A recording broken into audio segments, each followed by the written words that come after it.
अस्सलाम वालेकुम, welcome to my channel देसी किचन। दोस्तों, आज मैं आप लोगों के लिए लेकर आई हूँ फ़िश की करी की रेसिपी, जो निहायत बनाने में आसान है और बहुत ही मज़ेदार होती है।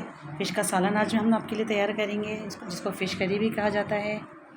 तो चलते हैं, आपको रेसिपी की तरफ बढ़ते हैं। ये है मेरे पास मेरे पास ये फ़िश है, 1.5 किलो फ़िश है मेरे पास। और ये फ़िश है मेरे पास लाची फ़िश है। ये आपके ऊपर डिपेंड करता है आप कौन सी फ़िश खाना पसंद करते हैं। तो जो आपको अच्छी लगे आप वही फ़िश ले लें, लेकिन मैंने आज लाची मछली ली है, तो आज हम इसका सालन बना के आपको दिखाएंगे। तो चलते हैं रेसिपी की तरफ। बिस्मिल्लाहिर्रहमानिर्रहीम। 1 कप ऑयल में मैंने प्याज को फ्राई करने रख दिया है। 4 अदद अनियन है मेरे पास और इसको मैं फ्राई कर रही हूँ। बहुत अच्छे से हम इसका एक भगार बनाएंगे। पहले देखिए, ये भगार जब तैयार हो जाएगा हमारा, तो हम इसको निकाल लेंगे। और मेरे पास कुछ ड्राई मसाले हैं, 2 टेबल स्पून भर के मेरे पास लाल मिर्च का पाउडर है, काली मिर्च है, बड़ी इलायची, 1 दालचीनी का स्टिक है, लौंग है और हस्बे ज़रूरत नमक है। ये मैंने इस तरह से भगार निकाल लिया है, इसको ठंडा कर लिया है। अब मैं इसको दही के साथ चॉपर में या ब्लेंडर में आप इसको पीस लेंगे। ठीक है। अब उसी ऑयल में मैं 1 चम्मच भर के अदरक लहसुन का पेस्ट शामिल करूँगी और इसको अच्छे से फ्राई करूँगी। अच्छे से फ्राई करना है हमें, इसका कच्चापन दूर करना है।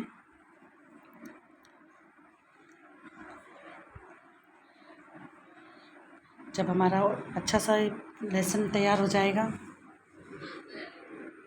तो अब हम इसमें फ़िश शामिल कर देंगे। फ़िश को मैंने बहुत अच्छे से धो लिया था, नमक लगा के पहले रख दिया था, फिर इसको वॉश कर लिया था। अब हम इसको फ़िश को अच्छे से फ्राई करेंगे। जब तक फ्राई करेंगे जब तक इसका कलर चेंज ना हो जाए। फ्राई करने से ये होगा कि इसमें स्मेल ख़त्म होगी, जो एक फ़िश में अमूमन आती है, बू आती है। इसकी वजह से लोग पकाते नहीं हैं, उनको अच्छी नहीं लगती।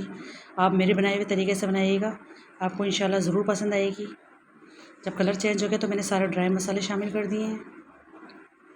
अब इसको भी हम हल्के हल्के हाथ से मिक्स करेंगे और कोशिश करें कि इस पर आहिस्ता आहिस्ता चमचा चलाएं, क्योंकि मछली बहुत ज़्यादा नाजुक होती है और टूटने के चांस भी ज़्यादा होते हैं। इसको अच्छी तरीके से हम मिक्स कर लेंगे सारे मसालों को। जब ये अच्छे तरीके से सारे मसाले मिक्स हो जाएंगे, तो अब हम इसके अंदर शामिल करेंगे फिर दही को और भगार को, जो मैंने पेस्ट बनाया था। अब मैं इसके अंदर वो शामिल कर रही हूँ। 1 पाव इसके अंदर दही था और बाकी भगार था। या आपकी मर्ज़ी, आप इसको सिल पर पीसें या ब्लेंडर में पीसें। मैंने इसको सिल पर पीसा है। ये सारा हम इसमें पेस्ट शामिल कर देंगे और इसको भी अच्छे से हम भूनते रहेंगे। और तब तक भून देंगे जब तक कि ऑयल सेपरेट ना हो जाए, क्योंकि इसमें दही भी शामिल है। दही अपना पानी रिलीज़ करेगा अभी, और हल्के हल्के हाथ से हम इसको भूनेंगे। ये देखिए कितनी अच्छे से इसकी भुनाई हो रही है और सारा ऑयल ऊपर आ गया है, सेपरेट हो गया है ऑयल सारा।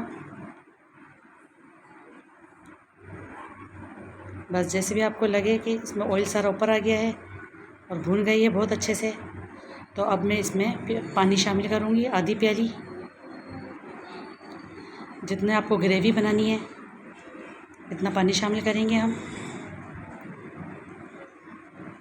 थोड़ा पानी और डालूँगी मैं इसमें। अभी थोड़ा सा शोरबा तैयार करेंगे हम इसका पानी डालकर। ये देखिए, अब मैं इसको थोड़ी देर के लिए दम पे रख दूँगी, 1 से 2 मिनट के लिए, इससे ज़्यादा नहीं।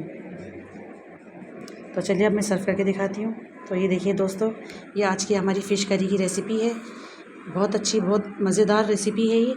आप इसको उबले हुए राइस के साथ या चपातियों के साथ सर्व करें, बहुत मज़े की बनती है, ये तैयार होती है। आई होप आपको मेरी वीडियो पसंद आई है तो लाइक करिए, शेयर करिए और कमेंट करिए, और अपना फ़ीडबैक भी मुझे ज़रूर दिया करें।